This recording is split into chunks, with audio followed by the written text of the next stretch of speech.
नमस्कार दोस्तों, चलिए जानते हैं हरियाणा की 50 फटाफट बड़ी खबरों को सिर्फ 10 मिनट में। लेकिन उससे पहले यह वीडियो आप किस जगह से देख रहे हैं हमें कमेंट में जरूर बताएं। वोटर लिस्ट को लेकर चुनाव आयोग ने बड़ा बदलाव किया है। अब केवल आधार कार्ड से वोटर लिस्ट में नाम जुड़वाना पर्याप्त नहीं होगा। आयोग ने नए नियम जारी किए हैं जिनके तहत पहचान सत्यापन के लिए अतिरिक्त दस्तावेज भी देने होंगे। प्रधानमंत्री नरेंद्र मोदी ने 4 नई वंदे भारत ट्रेनों को हरी झंडी दिखाई है। इनमें से एक ट्रेन शाहजहांपुर से भी होकर गुजरेगी। उद्घाटन के बाद भी रविवार का रोस्टर जारी नहीं हुआ, जिससे यात्रियों में कुछ असमंजस बना हुआ है, लेकिन सेवा जल्द शुरू होने की उम्मीद है। हरियाणा सरकार ने ठंड को ध्यान में रखते हुए 15 नवंबर से सभी सरकारी और निजी स्कूलों के समय में बदलाव करने का फैसला लिया है। अब एकल पाली वाले स्कूल सुबह 9:30 से खुलेंगे, जबकि दोहरी पाली वाले स्कूलों की पहली शिफ्ट सुबह 7:55 से 12:30 तक और दूसरी 12:40 से 5:15 तक चलेगी। राज्य सरकार ने अग्निवीरों को सरकारी नौकरियों में विशेष लाभ देने की घोषणा की है। अब हरियाणा में ग्रुप बी और सी की भर्तियों में अग्निवीरों को अधिकतम आयु सीमा में अतिरिक्त छूट मिलेगी। सरकार का मानना है कि सेना से लौटे युवाओं में अनुशासन और कौशल होता है, जिसे राज्य सेवाओं में शामिल करना चाहिए। हरियाणा सरकार ने परिवार पहचान पत्र में मौजूद त्रुटियों को सुधारने के लिए विशेष कैंप लगाने का फैसला लिया है। इन कैंपों में लोग अपने परिवार के डेटा को अपडेट कर सकेंगे, जिससे सरकारी योजनाओं का लाभ सही लोगों तक पहुंचे। प्रशासन ने जिलों को निर्देश दिए हैं कि वे 20 नवंबर तक कैंप पूरे करें। गुरुग्राम में भूजल संकट से निपटने और जल संचयन को बढ़ावा देने के लिए सरकार ने सिरहौल क्षेत्र में 12 एकड़ की कृत्रिम झील बनाने की मंजूरी दी है। इस झील से आसपास के इलाकों में पानी का स्तर सुधरने और हरियाली बढ़ने की उम्मीद है। पर्यावरण विभाग इस परियोजना की निगरानी करेगा। राज्य में खेल प्रतिभाओं को प्रोत्साहित करने के लिए सरकार ने खेल नीति में बदलाव का निर्णय लिया है। खेल विभाग ने खिलाड़ियों और कोचों से सुझाव मांगे हैं ताकि नई नीति अधिक प्रभावी बन सके। इसका मकसद अंतर्राष्ट्रीय स्तर पर खिलाड़ियों के लिए बेहतर प्रशिक्षण और आर्थिक सहयोग सुनिश्चित करना है। हरियाणा के पंचकूला में नई आईटी और इलेक्ट्रॉनिक्स विनिर्माण नीति तैयार की जा रही है। सरकार चाहती है कि यहां बड़े निवेशक आएं और रोजगार के अवसर बढ़ें। यह पॉलिसी स्टार्टअप्स को भी विशेष प्रोत्साहन देगी। अधिकारी जल्द ही इसका ड्राफ्ट सार्वजनिक करने वाले हैं। राज्य के ग्रामीण इलाकों में बिजली आपूर्ति सुधारने के लिए सरकार ने नई योजना की घोषणा की है। इसके तहत पुराने ट्रांसफार्मर बदले जाएंगे और स्मार्ट मीटर लगाए जाएंगे। इस योजना 2023 तक पूरी हो जाएगी। से ग्रामीण क्षेत्रों में बिजली कटौती की समस्या काफी हद तक खत्म हो जाएगी। चरखी दादरी जिले में स्थानीय निकाय विभाग ने विकास को गति देने के लिए 10 करोड़ रुपए की परियोजनाओं को मंजूरी दी है। इनमें सड़क निर्माण, जल निकासी और स्ट्रीट लाइट लगाने जैसे कार्य शामिल हैं। अधिकारी दावा कर रहे हैं कि सभी परियोजनाएं दिसंबर तक पूरी कर ली जाएंगी। मुख्यमंत्री मनोहर लाल खट्टर ने महेंद्रगढ़ जिले में जनसभा को संबोधित किया और कई नई विकास योजनाओं का शिलान्यास किया। उन्होंने कहा कि सरकार ग्रामीण क्षेत्रों के बुनियादी ढांचे को मजबूत बनाने के लिए लगातार काम कर रही है। भीड़ ने मुख्यमंत्री का गर्मजोशी से स्वागत किया। दिल्ली में हुए ब्लास्ट की जांच में हरियाणा के फरीदाबाद से आतंकी कनेक्शन सामने आया है। दिल्ली पुलिस की स्पेशल सेल ने डॉ शाहीन शाहिद अंसारी को गिरफ्तार किया है, जिन पर जैश-ए-मोहम्मद की महिला विंग संभालने का आरोप है। पुलिस को कई संदिग्धों से अहम सुराग मिले हैं। धमाके में इस्तेमाल हुई Hyundai i20 कार हरियाणा में पंजीकृत बताई जा रही है। उसकी मूवमेंट फरीदाबाद से दिल्ली तक ट्रेस हुई है। पुलिस ने गुरुग्राम से कार के मालिक को हिरासत में लिया है। जांच एजेंसियां यह पता लगा रही हैं कि कार 2019 में पंजीकृत हुई थी। का इस्तेमाल कब और कैसे किया गया। फरीदाबाद स्थित अल फलाह यूनिवर्सिटी की वेबसाइट हैक हो गई है। इस घटना के बाद प्रशासन ने साइबर टीम को जांच में लगाया है। बताया जा रहा है कि हैकरों ने वेबसाइट के एडमिन पैनल तक पहुंच बना ली थी। फिलहाल यूनिवर्सिटी की वेबसाइट अस्थायी रूप से बंद कर दी गई है। दिल्ली ब्लास्ट की जांच के दौरान दिल्ली पुलिस ने फरीदाबाद और दिल्ली के कई ठिकानों 3 पर छापेमारी की है। इस दौरान 10 से अधिक संदिग्धों को हिरासत में लिया गया है। सुरक्षा एजेंसियां इनसे पूछताछ कर रही हैं ताकि ब्लास्ट के पीछे का पूरा नेटवर्क उजागर हो सके। दिल्ली एनसीआर में वायु गुणवत्ता बेहद खराब स्तर पर पहुंच गई है। हरियाणा के गुरुग्राम, फरीदाबाद और सोनीपत में हवा की गुणवत्ता गंभीर श्रेणी में दर्ज की गई। इसके चलते CAQM ने GRAP चरण 3 लागू कर दिया है, जिससे निर्माण कार्यों पर रोक और वाहनों पर नियंत्रण लागू हुआ।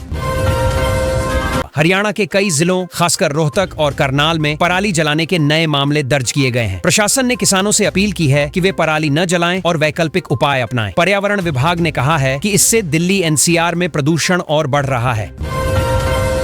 राज्य सरकार और किसान संगठनों के बीच लंबित मांगों को लेकर चंडीगढ़ में बैठक हुई। इस बैठक में एमएसपी, बिजली दरों और फसल बीमा योजनाओं पर चर्चा हुई। सरकार ने किसानों को भरोसा दिया कि उनकी प्रमुख मांगों पर जल्द समाधान निकाला जाएगा। हिसार में विजिलेंस टीम ने बड़ी कार्रवाई करते हुए एक सरकारी अधिकारी को रिश्वत लेते हुए रंगे हाथ पकड़ा है। यह अधिकारी भूमि रिकॉर्ड में हेराफेरी के बदले पैसे मांग रहा था। आरोपी को तुरंत गिरफ्तार कर लिया गया और विभागीय जांच शुरू कर दी गई है। राज्य के शिक्षण संस्थानों में राष्ट्रीय शिक्षा दिवस बड़े स्तर पर मनाया गया। यह दिवस मौलाना अबुल कलाम आजाद की जयंती के उपलक्ष्य में मनाया जाता है। स्कूलों में वाद विवाद, निबंध और भाषण प्रतियोगिताएं आयोजित की गईं ताकि छात्रों में शिक्षा के प्रति जागरूकता बढ़े। नई दिल्ली में आयोजित राष्ट्रीय शहरी कॉन्क्लेव 2025 का उद्घाटन हरियाणा के मुख्यमंत्री मनोहर लाल ने किया। इस मौके पर शहरी विकास और स्मार्ट सिटी योजनाओं पर चर्चा हुई। हरियाणा ने अपने शहरी सुधार मॉडल की प्रस्तुति दी, जिसे देश भर के प्रतिनिधियों ने काफी सराहा। ग्रुप सी पदों की नई रिक्तियां अब HSSC पोर्टल पर अपलोड की जा रही हैं। आयोग ने विभागों को आदेश दिया है कि सभी पदों की जानकारी पोर्टल पर अपडेट करें। इससे उम्मीदवारों को पारदर्शी भर्ती प्रक्रिया में मदद मिलेगी। आवेदन की प्रक्रिया भी जल्द शुरू होने की संभावना है। 1984 के सिख दंगों के पीड़ित परिवारों को राहत देने के लिए हरियाणा सरकार ने नौकरी सहायता योजना को मंजूरी दी है। जिन परिवारों के सदस्य बेरोजगार हैं, उन्हें सरकारी सेवाओं में प्राथमिकता मिलेगी। मुख्यमंत्री ने कहा, यह कदम मानवता और न्याय दोनों का प्रतीक है। राज्य सरकार ने बागवानी खेती के लिए सरकारी भूमि की सूची जारी की है। किसान अब इन जमीनों को किराए पर लेकर फल सब्जी उत्पादन शुरू कर सकते हैं। कृषि विभाग ने कहा कि इससे किसानों की आमदनी बढ़ेगी और ग्रामीण क्षेत्रों में नई संभावनाएं खुलेंगी। हरियाणा HTT 2025 परीक्षा परिणाम 10 नवंबर को घोषित किया गया। लाखों उम्मीदवारों में खुशी की लहर दौड़ गई। इस बार कई जिलों के परीक्षार्थियों ने शानदार प्रदर्शन किया है। शिक्षा विभाग ने सभी परिणाम आधिकारिक वेबसाइट पर अपलोड कर दिए हैं और प्रमाण पत्र प्रक्रिया शुरू कर दी है। शिक्षकों के लिए बड़ी राहत, हरियाणा सरकार ने HTET प्रमाण पत्र की वैधता आजीवन कर दी है। पहले यह 7 साल तक मान्य होता था। अब एक बार पास करने के बाद दोबारा परीक्षा नहीं देनी होगी। शिक्षा जगत ने इस निर्णय का स्वागत करते हुए इसे ऐतिहासिक बताया। ब्लास्ट में इस्तेमाल हुई कार का हरियाणा कनेक्शन सामने आया है। स्पेशल सेल की टीम गुरुग्राम पहुंची और जांच शुरू की। कार की रजिस्ट्रेशन जानकारी फरीदाबाद की बताई जा रही है। पुलिस इस बात की तहकीकात कर रही है कि गाड़ी किसने और कब इस्तेमाल की थी। फरीदाबाद में एक डॉक्टर के घर से विस्फोटक और हथियार बरामद किए गए हैं। पुलिस को शक है कि यह आतंकी मॉड्यूल से जुड़ा मामला हो सकता है। मौके पर NIA और ATS की टीम पहुंची। आसपास के इलाकों में सर्च ऑपरेशन चलाया जा रहा है। लोग दहशत में हैं। हरियाणा के 2 गैंगस्टर अमेरिका और जॉर्जिया में पुलिस की गिरफ्त में आए हैं। दोनों भारत में हत्या और फिरौती जैसे मामलों में वांछित थे। अब उन्हें प्रत्यर्पण प्रक्रिया के तहत भारत लाया जाएगा। हरियाणा पुलिस ने कहा कि यह ऑपरेशन लंबे समय से चल रहा था। सिंगर राहुल फाजिलपुरिया गोलीकांड में पुलिस ने एक सरपंच को गिरफ्तार किया है। अब तक 11 आरोपी हिरासत में लिए जा चुके हैं। घटना के दौरान 3 पिस्तौल भी बरामद हुई हैं। पुलिस ने बताया कि मामला पुरानी रंजिश का है और जल्द चार्जशीट दाखिल की जाएगी। हरियाणा, दिल्ली और चंडीगढ़ में शीतलहर का अलर्ट जारी किया गया है। तापमान सामान्य से 4 डिग्री नीचे चला गया है। मौसम विभाग ने कहा कि अगले 3 दिनों तक ठंड और बढ़ेगी। लोगों को सुबह शाम बाहर निकलते वक्त विशेष सावधानी बरतने की सलाह दी गई है। पशु चिकित्सा डिप्लोमा फीस वृद्धि पर हरियाणा हाई कोर्ट ने सरकार को पुनर्विचार का आदेश दिया है। छात्रों की याचिका पर सुनवाई करते हुए कोर्ट 3,000 रुपये से बढ़ाकर 5,000 रुपये करने का आदेश दिया है। ने कहा कि फीस निर्धारण छात्रों की क्षमता के अनुरूप होना चाहिए। सरकार ने कहा कि जल्द नया निर्णय लिया जाएगा। हरियाणा कांग्रेस ने वोट चोरी के विरोध में 12 नवंबर से करनाल में धरना प्रदर्शन का ऐलान किया है। पार्टी का कहना है कि हाल के चुनावों में कई बूथों पर गड़बड़ी हुई। कांग्रेस नेता इसे लोकतंत्र की रक्षा की लड़ाई बता रहे हैं और चुनाव आयोग से निष्पक्ष जांच मांग रहे हैं। शेफाली वर्मा, जो महिला विश्व कप विजेता टीम का हिस्सा थीं, उनके रोहतक पहुंचने पर भव्य स्वागत हुआ। शहर की सड़कों पर रोड शो निकाला गया, जिसमें हजारों लोग शामिल हुए। शेफाली ने कहा कि यह सम्मान हरियाणा की बेटियों के आत्मविश्वास को और मजबूती देगा। हिसार में एक पुलिसकर्मी की पीट कर हत्या कर दी गई। घटना के बाद 5 लोगों को पुलिस ने हिरासत में लिया है। शुरुआती जांच में विवाद की बात सामने आई है। पुलिस ने कहा कि दोषियों के खिलाफ सख्त कार्रवाई होगी और परिजनों को न्याय दिलाया जाएगा। केंद्र सरकार ने विभिन्न विभागों में HCS अधिकारियों के स्थानांतरण की अधिसूचना जारी की है। कई अधिकारियों को नई जिम्मेदारियां दी गई हैं। इस फेरबदल का मकसद प्रशासनिक व्यवस्था को और बेहतर बनाना है। सरकार ने कहा कि यह रूटीन प्रक्रिया के तहत किया गया है। हरियाणा में वंदे मातरम के 150 वर्ष पूरे होने पर राज्य स्तरीय समारोह आयोजित किया जाएगा। शिक्षा विभाग ने सभी जिलों को कार्यक्रम तैयार करने के निर्देश दिए हैं। इस मौके पर स्कूलों में विशेष प्रतियोगिताएं और सांस्कृतिक कार्यक्रम होंगे। तैयारियां जोरों पर हैं। चंडीगढ़ में जनगणना के अंतिम आंकड़ों पर उच्च स्तरीय बैठक आयोजित हुई। अधिकारियों ने शहरीकरण, जनसंख्या वृद्धि और रोजगार से जुड़े नए आंकड़ों का विश्लेषण किया। सरकार इन आंकड़ों के आधार पर आने वाली विकास योजनाओं को फिर से तैयार करने की दिशा में काम करेगी। IPL की हल्की फुल्की खबर, गुजरात टाइटंस ने CSK का वॉशिंगटन सुंदर ट्रेड ऑफर ठुकरा दिया है। टीम मैनेजमेंट का कहना है कि वे अपने ऑलराउंडर संयोजन को बरकरार रखना चाहते हैं। IPL 2026 की तैयारियां शुरू हैं और सभी फ्रेंचाइजी खिलाड़ी चयन में व्यस्त हैं। हरियाणा सरकार ने ठंड को ध्यान में रखते हुए 15 नवंबर से सभी सरकारी और निजी स्कूलों के समय में बदलाव करने का फैसला लिया है। अब एकल पाली वाले स्कूल सुबह 9:30 से खुलेंगे, जबकि दोहरी पाली वाले स्कूलों की पहली शिफ्ट सुबह 7:55 से 12:30 तक और दूसरी 12:40 से 5:15 तक चलेगी। राज्य सरकार ने अग्निवीरों को सरकारी नौकरियों में विशेष लाभ देने की घोषणा की है। अब हरियाणा में ग्रुप B और C की भर्तियों में अग्निवीरों को अधिकतम आयु सीमा में अतिरिक्त छूट मिलेगी। सरकार का मानना है कि सेना से लौटे युवाओं में अनुशासन और कौशल होता है, जिसे राज्य सेवाओं में शामिल करना चाहिए।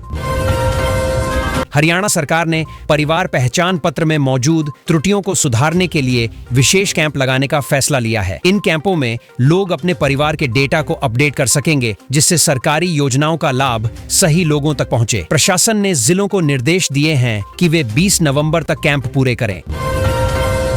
गुरुग्राम में भूजल संकट से निपटने और जल संचयन को बढ़ावा देने के लिए सरकार ने सिरहौल क्षेत्र में 12 एकड़ की कृत्रिम झील बनाने की मंजूरी दी है। इस झील से आसपास के इलाकों में पानी का स्तर सुधरने और हरियाली बढ़ने की उम्मीद है। पर्यावरण विभाग इस परियोजना की निगरानी करेगा।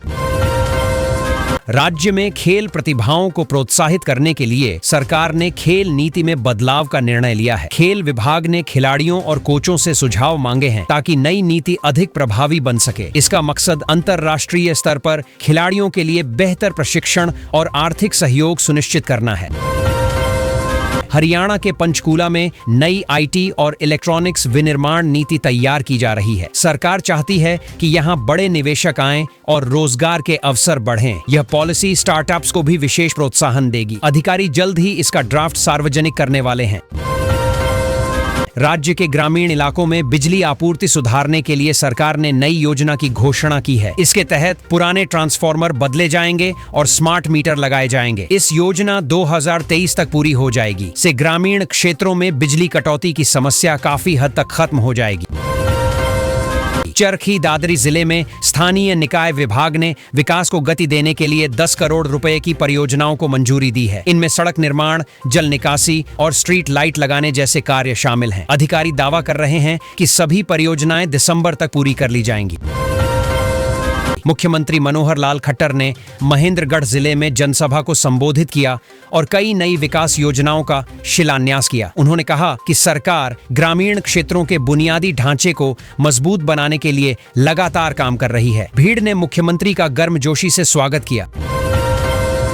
दिल्ली में हुए ब्लास्ट की जांच में हरियाणा के फरीदाबाद से आतंकी कनेक्शन सामने आया है। दिल्ली पुलिस की स्पेशल सेल ने डॉ शाहीन शाहिद अंसारी को गिरफ्तार किया है, जिन पर जैश-ए-मोहम्मद की महिला विंग संभालने का आरोप है। पुलिस को कई संदिग्धों से अहम सुराग मिले हैं।